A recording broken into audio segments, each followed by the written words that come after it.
Ladies and gentlemen, thank you for standing by. Welcome to the American Express Q2 2024 earnings call. At this time, all participants are on a listen-only mode. Later, we will conduct a question-and-answer session. If you wish to ask a question, please press star, then 1 on your touch-tone phone. You will hear a tone indicating that you have been placed in queue. You may remove yourself from the queue at any time by pressing star, then 2. If you are using a speakerphone, please pick up the handset before pressing the numbers. Should you require assistance during the call, please press star, then 0. As a reminder, today's call is being recorded. I would now like to turn the conference over to our host, Head of Investor Relations, Mr. Kartik Ramachandran. Thank you. Please go ahead. Thank you, Donna, and thank you all for joining today's call. As a reminder, before we begin, today's discussion contains forward-looking statements about the company's future business and financial performance. These are based on management's current expectations and are subject to risks and uncertainties. Factors that could cause actual results to differ materially from these statements are included in today's presentation slides and in our reports on file with the SEC. The discussion today also contains non-GAAP financial measures. The comparable GAAP financial measures are included in this quarter's earnings materials, as well as the earnings materials for the prior periods we discussed. All of these are posted on our website at ir.americanexpress.com. We'll begin today with Steve Squeri, Chairman and CEO, who will start with some remarks about the company's progress and results. And then Christophe Lekayak, Chief Financial Officer, will provide a more detailed review of our financial performance. After that, we'll move to a Q&A session on the results with both Steve and Christophe. With that, let me turn it over to Steve. Good morning, and thanks for joining us. As you saw in our earnings release issued a short time ago, we reported strong second quarter results and raised our EPS guidance for the full year, based on the continued momentum we're seeing in our core business. Revenue in the quarter reached an all-time high, and earnings grew 44% year-over-year, or 21% after excluding the gain of 66 cents we realized from the sale of Assertify. The strong performance of our core business year-to-date and our expectations for the balance of the year will enable us to increase our investments in marketing and other strategic areas that drive our growth without using any of the proceeds from the Assertify sale, while still delivering exceptional earnings results. In fact, we now expect to invest around $6 billion in marketing this year, up about $800 million versus last year, all of it funded from the results of our core business. As a result, we are raising our EPS guidance range for the full year to $13.30 to $13.80, up from $12.65 to $13.15 previously, and we continue to expect revenue growth in line with our 9 to 11% range for the year. As we've seen through the first half of the year, our core business continues to generate strong momentum, even against the backdrop of a slower growth environment. The continued momentum we're generating reflects the earnings power of our business model, which is driven by several interrelated factors, including, first and foremost, the quality of our loyal premium customer base, plus the increasing scale of our business, a well-controlled expense base, the success of the strategic investments we're making to enhance Amex membership, and our talented colleagues around the world. Our continued strong performance starts with our premium customers, who are high-spending, long-tenured, and have excellent credit profiles. And we continue to attract large numbers of high-quality premium customers with our superior products, as seen in the consistently strong new account acquisitions and 24 consecutive quarters of double-digit growth in card fee revenue we've delivered. Next is scale. Over the past few years, the scale of our business has grown significantly. Compared to year-end 2021, revenues have grown by nearly 50%. Card member spending has increased by almost 40%. Cards in force globally have risen by around 23 million, or about 20%, and the number of merchant locations on our network has grown by over 30 million, or nearly 50%. This increased scale drives growth and gives us significant flexibility in running our business for the long term. At the same time, our operating expenses are growing well below revenues as we drive efficiencies across the business. The combination of our increasing scale and our well-controlled expense base produces significant operating leverage that generates more investment dollars we can inject into our business. Another key factor driving our momentum is the success of the strategic investments we've been making in critical areas like marketing, value propositions, technology, control management capabilities, and talent to sustain our growth.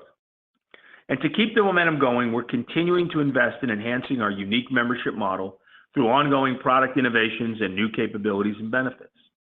For example, as we execute our strategy of regularly refreshing our products, we focused on embedding additional value in our premium cards to make them highly attractive to customers across generations and geographies.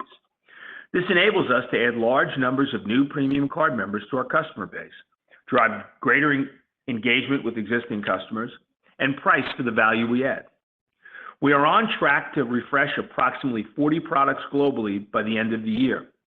As part of that number, we look forward to announcing our refreshed U.S. Consumer Gold Card in the coming weeks, adding to the nearly 24 refreshed and updated products we've announced through the first half of the year. We also continue to add new capabilities and benefits through both internal innovation and bolt-on acquisitions. For example, our Resy dining reservation platform has seen significant growth since its acquisition in 2019, and our planned acquisitions of Tock and Rome will further expand our dining portfolio, giving our customers access to more great restaurants and increasing the digital offerings we provide to restaurants and merchants in the food and beverage industry. Finally, our talented colleagues across the company are the engine that drives our growth.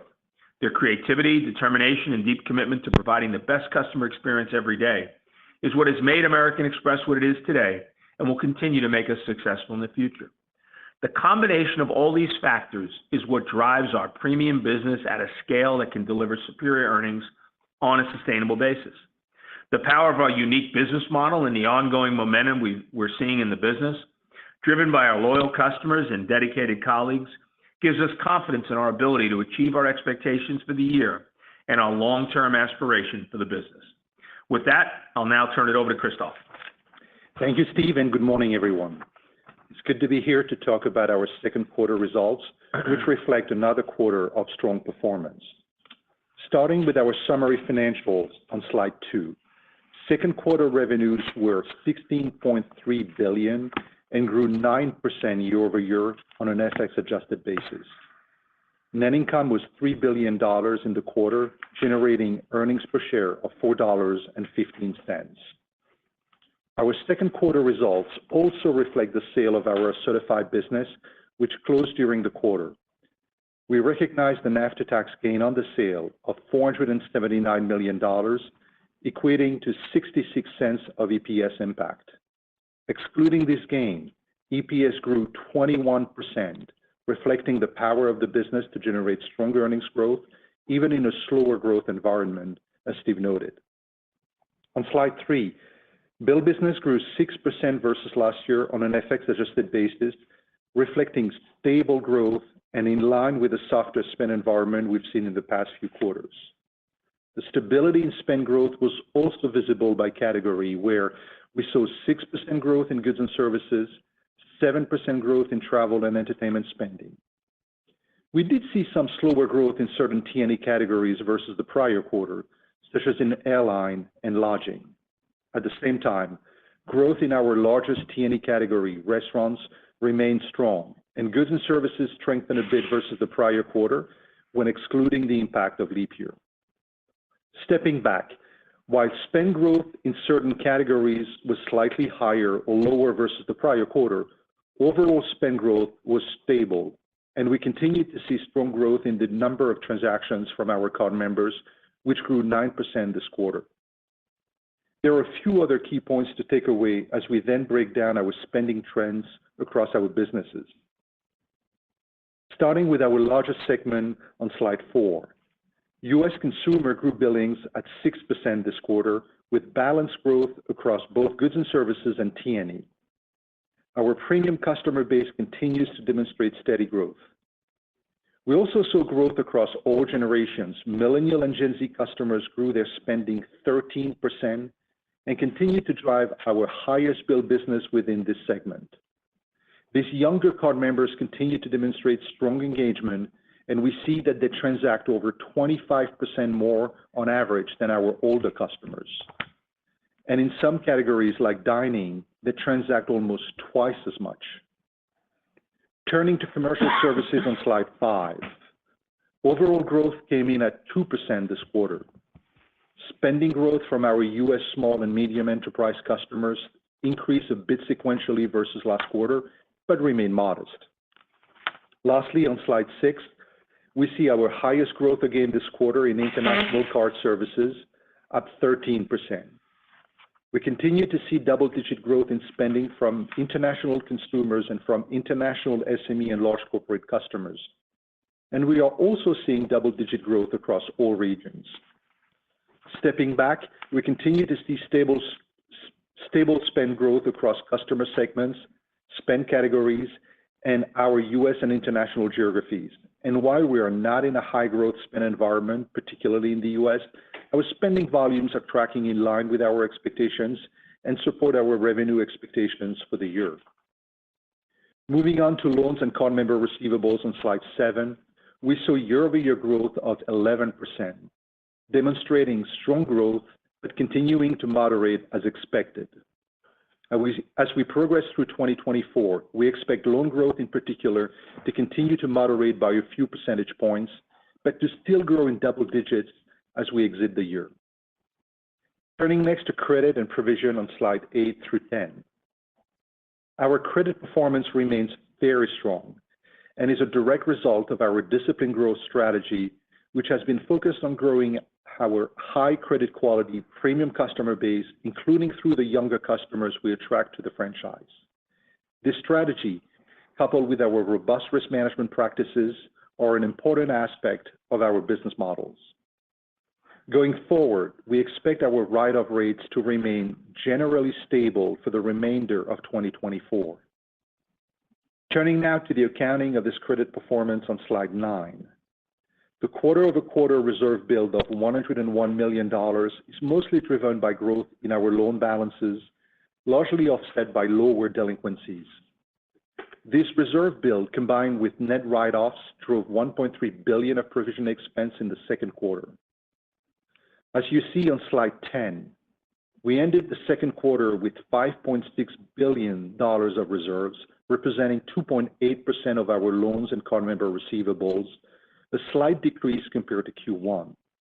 It's worth noting that there is a seasonality component to reserves, although we are also encouraged by the strength of the performance we see in the portfolio. Moving next to revenue on slide 11. Total revenues were up 9% year-over-year, benefiting from the diversification across revenue streams, customer segments, and geographies. Looking at the components of our revenue, our largest revenue line, discount revenue, grew 5% year-over-year on an FX-adjusted basis, as you can see on slide 12.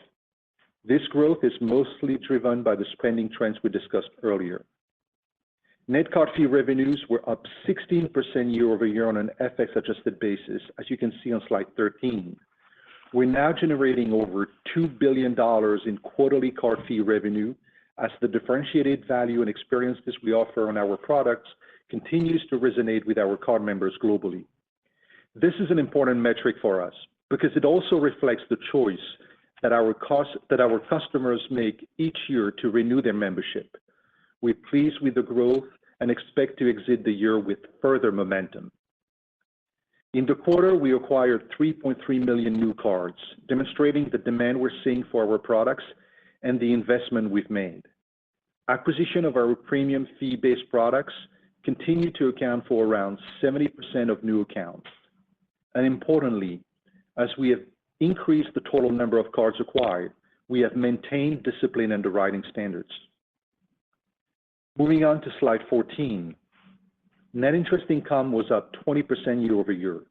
This growth is driven by the increase in our revolving loan balances, which also contributes to the continued net yield expansion versus the prior year. As we've shared before, we continue to expect this growth to further moderate as we progress through the year. To sum up, revenues on slide 15, the power of our diversified model continues to drive strong revenue momentum, even in a slower growth environment, as our results in this quarter were fueled by growth in all our major revenue lines across each of our different business segments and across geographies. Moving to expenses on slide 16. Starting at the top of the page, variable customer engagement expenses came in at 42% of the total revenues for the second quarters. Looking forward, I expect variable customer engagement expenses as a ratio to revenues to be in line with this level for the balance of year. On the marketing line, we continue to invest at an elevated level at $1.5 billion in the second quarter. Given the strong performance in the core business, we now anticipate our full-year marketing spend to be around $6 billion, or 15% higher versus last year, as we plan to invest at high levels to sustain our growth momentum. To put this in perspective, this is an incremental $800 million above what we spent in 2023. At the same time, we intend to deploy those investments in a disciplined way. As I discussed at Investor Day, our investment optimization engine is engineered to make profitability-based decisions at the margin, and there is a high bar for returns on these substantial incremental investments. Moving to the bottom of slide 16 brings us to operating expenses. Operating expenses were $3 billion in the second quarter, down 13% versus last year, due to the $531 pre-tax gain we recognized from the sale of our certified business. Excluding the gain, operating expenses were up 3% in the quarter, well below the pace of revenue growth, even as we continue to invest in technology and our control management capabilities. Excluding the impact of the certified gain, we continue to expect operating expenses for the year to be fairly flat to 2023. This quarter's results demonstrate how the scale of the business and strong expense discipline enable us to generate significant efficiencies. And those efficiencies are enabling us to invest at elevated levels while still generating significant leverage to drive strong earnings growth. Turning next to capital on slide 17. Our CET1 ratio was 10.8% at the end of the second quarter, within our target range of 10 to 11%. We also returned $2.3 billion of capital to our shareholders, including $1.8 billion of share repurchase. This is the highest level in over 2 years. And the recent CCAR results further demonstrate the strength of our portfolio and the resilience of our business model. The stress test results show that under a severely adverse scenario, our portfolio remains profitable. In fact, we are the most profitable financial institution as a percentage of asset growth across all the banks subject to CCAR and have the lowest credit card loss rate under stress as well. These result in our stress capital buffer remaining at 2.5%, the lowest prescribed level. We plan to continue to return to shareholders the excess capital we generate while supporting our balance sheet growth. We do not expect any material near-term changes to our capital management approach. This brings me to our 2024 guidance on slide 18. Let me step back and make a few observations about the growth in the business and the way we see the balance of the year unfolding. First, we have a core business that is comfortably generating mid-teens EPS growth even in a slower growth environment and before the gain from the certified sale. Second, the pace of earnings generation in the core business, combined with the strong demand we are seeing in the market for our products, is enabling us to invest around 15% more in marketing compared to last year. As a result, we are able to fund significantly more investments from our core business than our expectation at the start of the year without relying on the one-off gain from a certified. With that, as Steve mentioned, we are raising our guidance for EPS for the year to a range of $13.30 to $13.80. And within that range, we now expect to drop all 66 cents of the certified gain to the bottom line. This is a departure from our usual practice of reinvesting a significant portion of one-off gains in growth initiatives. But we are confident in the ability of our business to support the year-over-year growth of around $800 million in marketing while delivering mid-teens EPS growth. Finally, we still expect to deliver revenue growth in the year in line with our initial 9 to 11% range. With that, I turn the call back over to Kartik to open up the call for your questions. Thank you, Christophe. Before we open up the lines for Q&A, I will ask those in the queue to please limit yourself to one question. Thank you for your cooperation, and with that, the operator will now open up the line for questions. Operator? Ladies and gentlemen, if you wish to ask a question, please press star, then one on your touch-tone phone. You'll hear a tone indicating that you've been placed in queue. You may remove yourself from the queue at any time by pressing star, then two. If you're using a speakerphone, please pick up the handset before pressing the numbers. One moment, please, for the first question.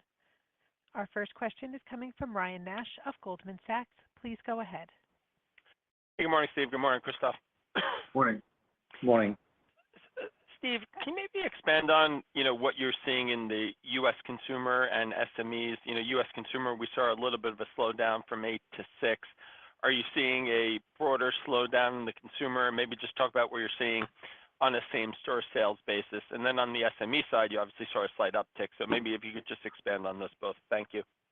Yeah. So I think, look, in U.S. consumer, you saw a little bit of a sequential decline, but also remember, last quarter we had the extra day, so, it's not really apples to apples. But listen, the U.S. consumer was 6% up for the quarter, continued to be strongly, influenced by millennial and Gen Z growth. It's now up to 33% of our total billings, and they're up 13%.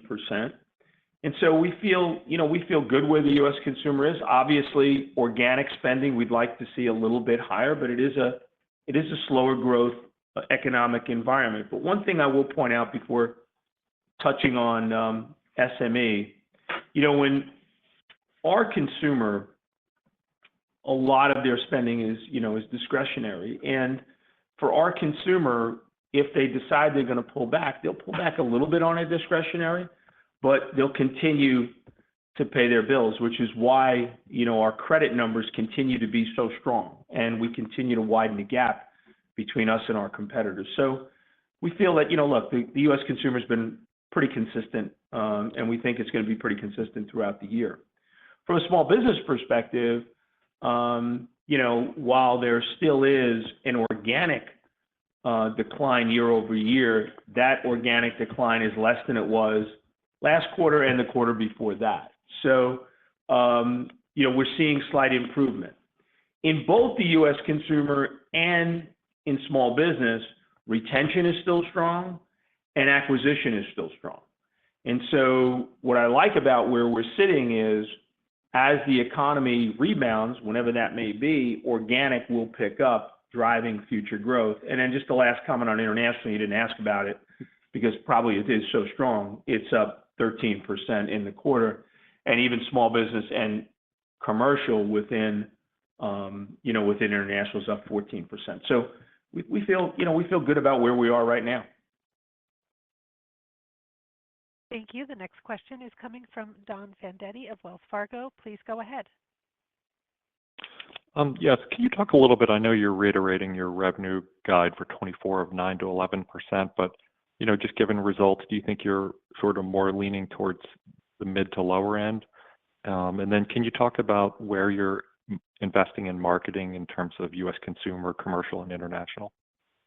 Yeah. So I think, look, quarter to date, we're at about 10%, both reported in FX, and for the quarter we were at 8 and 9. And so I think we're going to wind up within that range. And I think depending upon how organic either rebounds or stays where it is, will determine where we wind up within that range. But we're very comfortable with sort of the 9 to 11.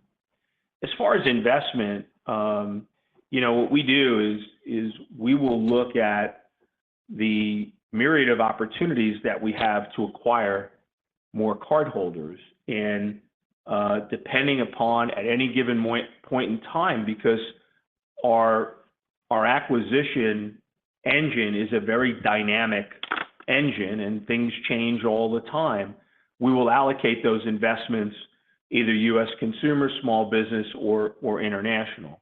Traditionally, the U.S. consumer business would get more of that investment, followed either by international and small business. But as I sit here today, it's hard to say exactly what percentages will be, but it will be focused on acquiring more cardholders. And the key about that is that when we acquire cardholders in the second half of the year, it's really not going to drive spending for us this year. What we're doing here is we're investing for the medium and the longer term, and it'll acquire cardholders that will spend for us next year. So I think the takeaway from the point that Christoph made and the point that I made is the business is so we feel the business is strong right now that we're able to invest more, and we have line of sight into those opportunities without compromising on credit. The only thing I will add to that, Don, is that the revenue growth was exactly as we were expecting it to be, and as we talked about it on the Q1 call. We talked about stable billings, which is exactly what we got. We talked about card fee remaining in terms of growth where it was in Q1 before picking up a bit of momentum in the balance of year. We still think that is the right way to think about card fees. And we talked about NII growth rate moderating a little bit. So that revenue growth is where we thought it would be.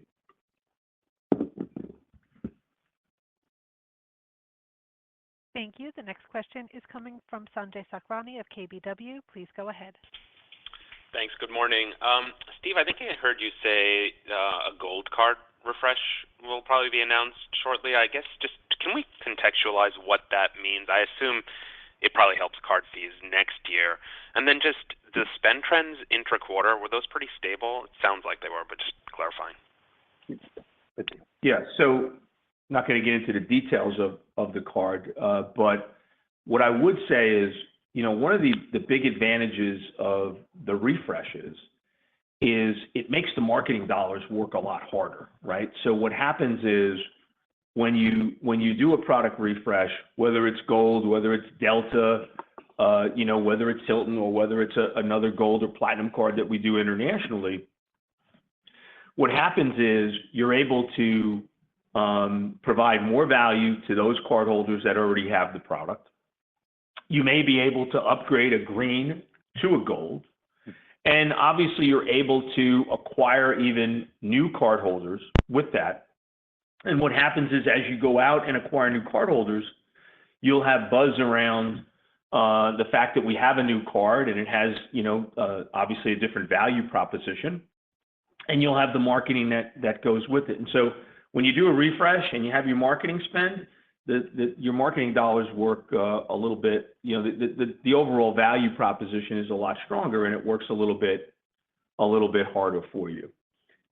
And when it comes to their intra-quarter billings, we typically don't talk about those, and there's nothing much to say here, so there's nothing noticeable in terms of monthly billing growth.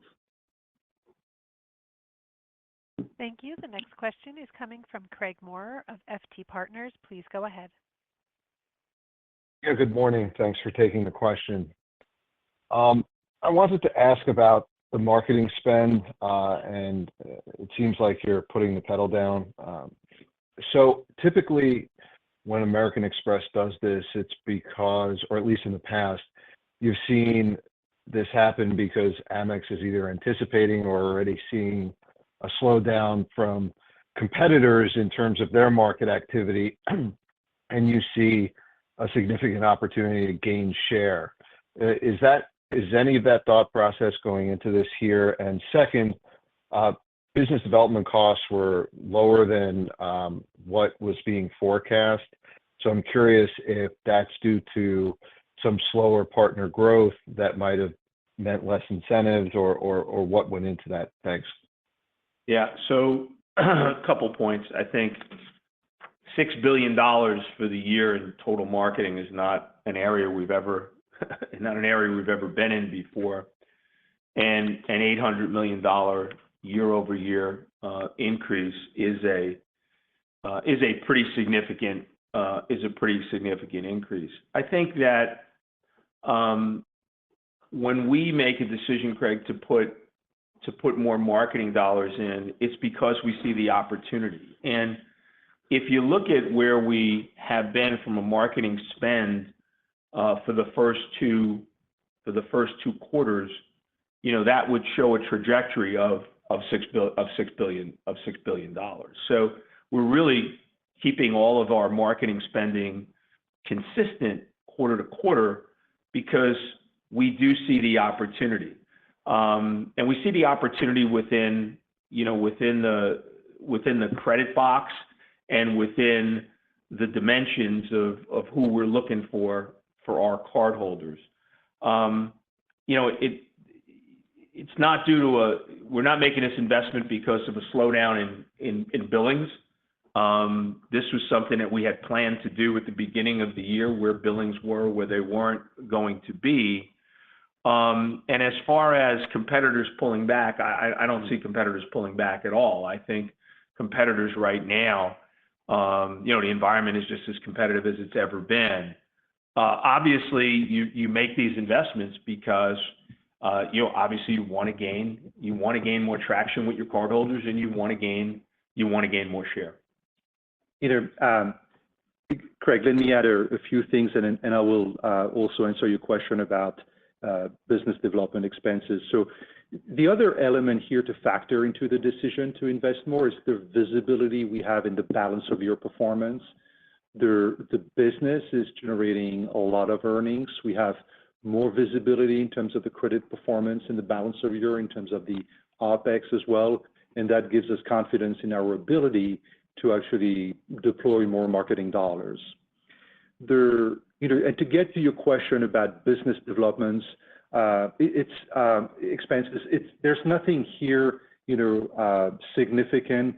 There was in the quarter some efficiencies. I will use that word in terms of the commercial spend and the incentives that we have with some card members and partners here, and it gave us a bit of efficiency, but there was nothing related specifically to co-brand partners or anything of that nature.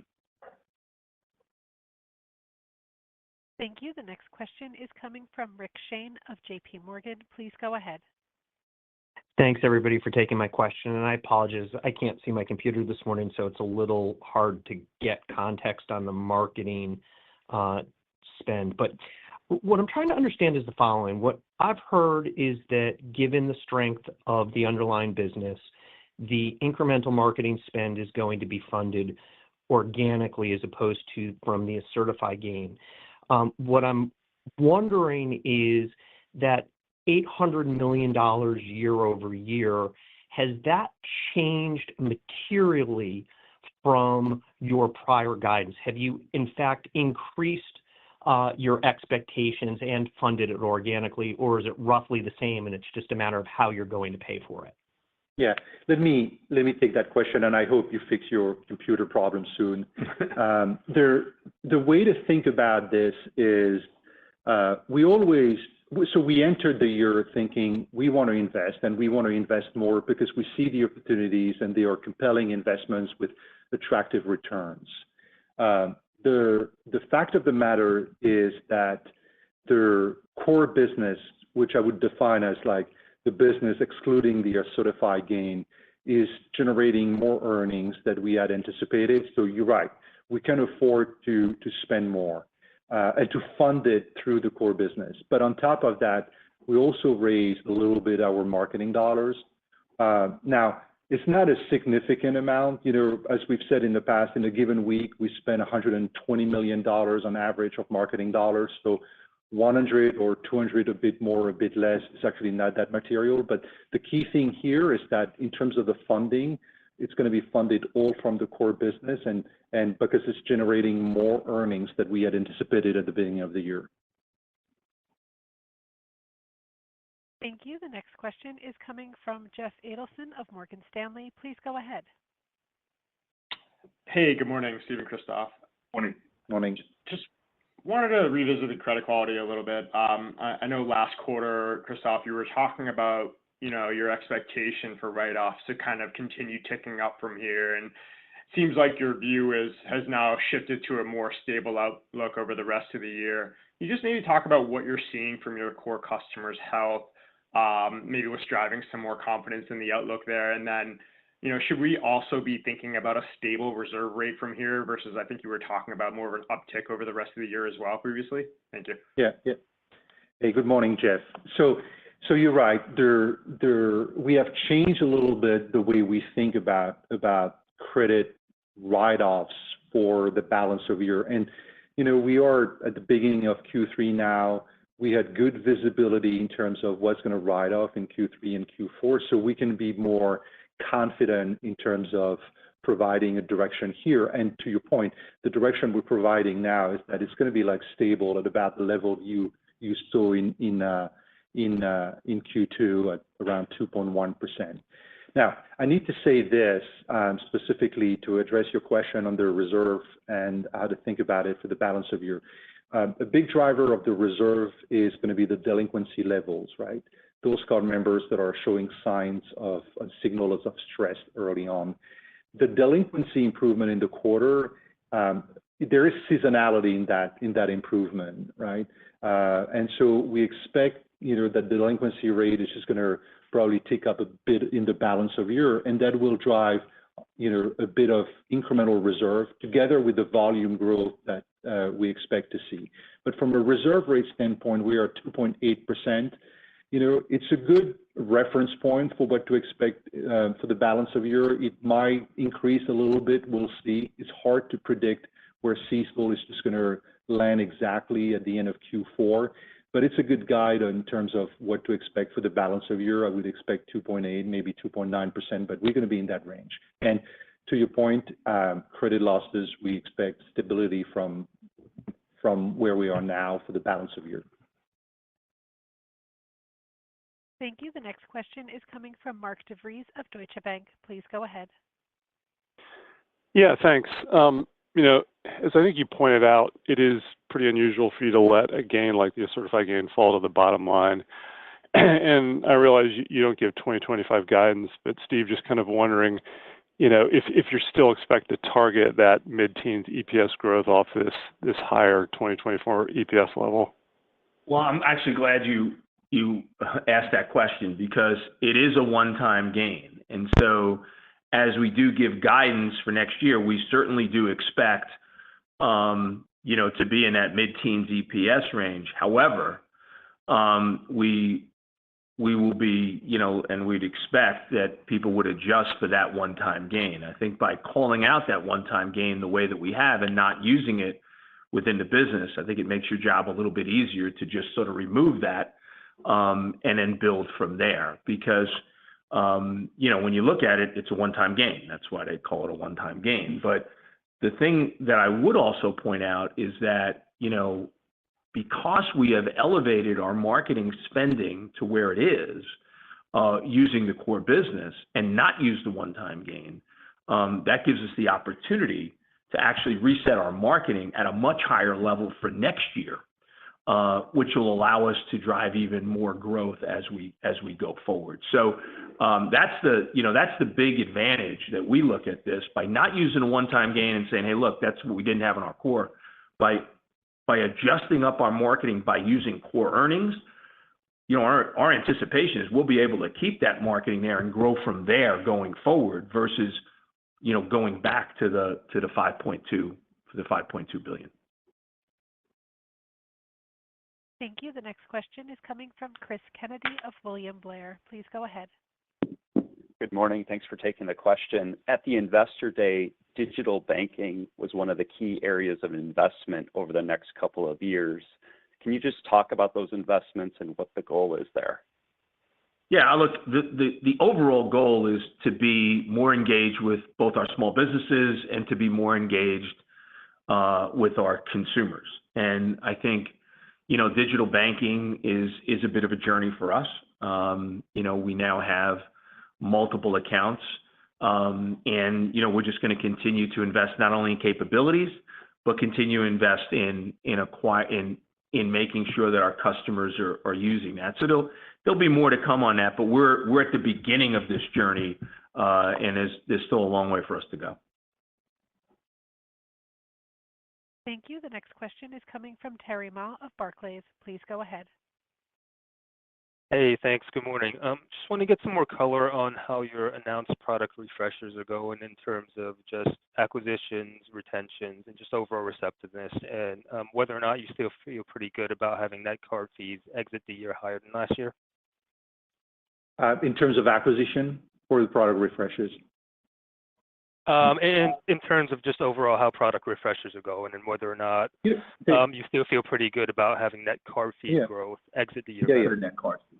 Yeah. So we feel very good about either adding a bit more momentum, as we said, in terms of the card fee growth. We are at like 16% FX adjusted, and we are definitely expecting this to tick up a bit in the balance of year. It's on the back of the product refreshes, but not only on the back of product refreshes. I mean, they're the single most important, as I said in my prepared remark here, the single most important element of that is the renewed commitment that card members, tenured card members in the portfolio make every year to actually renew their membership, right? That's a super important element of the mix here. But card refreshes, we're on track. We talked about 40 products, and we are tracking well against that. And as Steve said, gold is next to come. Yeah, I mean, we're about halfway through on those product refreshes. Gold is the next big one to come, and it's really a little bit too early to tell how each one individually has done. But what you'll look at is 3.4 million cards, 3.3 million cards acquired, and retention rates are still strong. And those are the things that you look at. But we'll be able to have more color as the year goes on. Thank you. The next question is coming from Saul Martinez of HSBC. Please go ahead. Hey, good morning, guys. So a question on your EPS guide. So the midpoint of your guidance range implies an EPS in the second half that at the midpoint of the range suggests around 2.6% growth. I think at the higher end, it's a little under 7. Now, obviously, the higher marketing explains the bulk of it, if not all of it. But just wanted to ask, is there anything else there that is relevant that we should be thinking about driving that deceleration and, maybe different than what you had anticipated? Because obviously, on a core basis, your numbers stripping out of Certify have been better than expected in the first half, yet, core basis kept the EPS guide unchanged. And on that second half outlook, I think you have said in the past, correct me if I'm wrong, that card fee acceleration ends the year closer to 20%. I think I don't think you've given a specific number on this call other than to say you see some acceleration, but is 20% still the bogey there? Thanks. So we haven't given a number, and I'm gonna stick to that.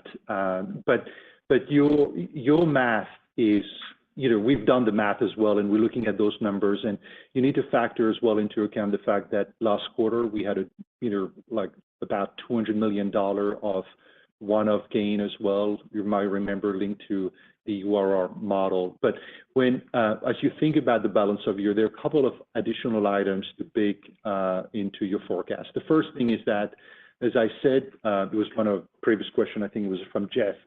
We expect to build some balances in the balance of year for credit reserves, CECL reserve, sorry. And so that will put a bit of pressure on the EPS. The second thing is that OpEx, we're investing in technology. As I said in my remarks as well, we're investing in our control management capabilities. And typically as well, it's a seasonal factor at American Express. We've seen operating expenses pick up a little bit towards the end of the year. So when you bake all of this into account, including a bit more marketing that we are projecting at this point in time in the balance of year, you actually get back on your feet, and you'll see that the EPS cadence or run rate is actually not moving that much and remains very high. Thank you. The next question is coming from Moshe Orenbuch of TD Cowen. Please go ahead. Great, thanks. And is there, Kartik, as you look at the net interest income, that did decelerate about 6 points in the quarter, from the first quarter level. but still the growth rate of NII is still well above the growth rate in loans. As you kind of approach the end of the year, do you think that those two kind of converge, or will will there be margin pressure, and could that net interest income growth be lower than the growth in balances by then? Yeah. Thank you for your question, Moshe. There are a couple of things to keep in mind here. The first one is that, as I've said, we should expect the volume, the balances, the loans to growth rate to moderate a bit further in the balance of year, although it will remain in double digit. From a yield standpoint, we have a slide that shows the yield. We had a bit of a yield improvement on the back of, I would say a few things, year-over-year yield improvement, on the back of, their revolve rates are a bit higher, and they keep ticking up a little bit. And the second thing is, as we covered during the Investor Day, on the funding side, we still have this dynamic around, a bigger share of our funding mix going to high yield savings accounts, which for us is an effective funding channel. And so that dynamic is still going to play out in the balance of year. And so you should expect to see the NII growth rate kind of like moderate a bit in the balance of year. Thank you. Our final question will be coming from Mihir Bhatia of Bank of America. Please go ahead. Hi, thank you for taking my question. Wanted to go back just on just staying on spending and revenue. Is it fair to say that you're planning for this softer spending environment to continue for the next couple of quarters, so discount revenue growth will be at like current quarter levels is probably a fair way to think about it, or are you thinking any change in that trajectory? And then just relatedly on spending, if you could just tell us what happened in large and global spend. It looked like it decelerated a fair amount. So is there anything to call out there? I mean, I know it's a smaller business, but it's a fairly meaningful deceleration. So let me take the first one around how we're thinking about billing. So we are, as I said, we see a lot of stability across the last 2-3 quarters and even a bit further when you look at this in detail. So, from a guidance standpoint, when we develop the guidance and the revenue guidance, that's what we bake in. If there is upside to that spend level, then it's going to be a good thing for us. But from a guidance standpoint, that's what we are assuming on the revenue side. When it comes to global and large, last quarter, you remember there was like a tick up. It was at 5%. This quarter, there was we're back to that 0%.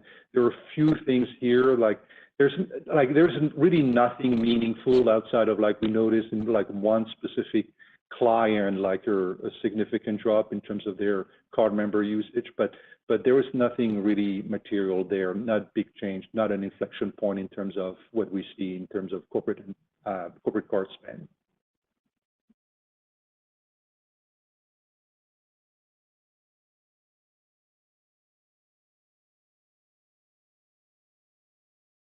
Donna, back to you. All right. Well, with that, we will bring the call to an end. Thank you again for joining today's call and for your continued interest in American Express. The IR team will be available for any follow-up questions. Thank you. Donna? Ladies and gentlemen, the webcast replay will be available on our investor relations website at ir.americanexpress.com shortly after the call. You can also access a digital replay of the call at 877-660-6853 or 201-612-7415. Access code 13747456 after 1 p.m. Eastern Time on July 19th through July 26th. That will conclude our conference call for today. Thank you for your participation. You may now disconnect.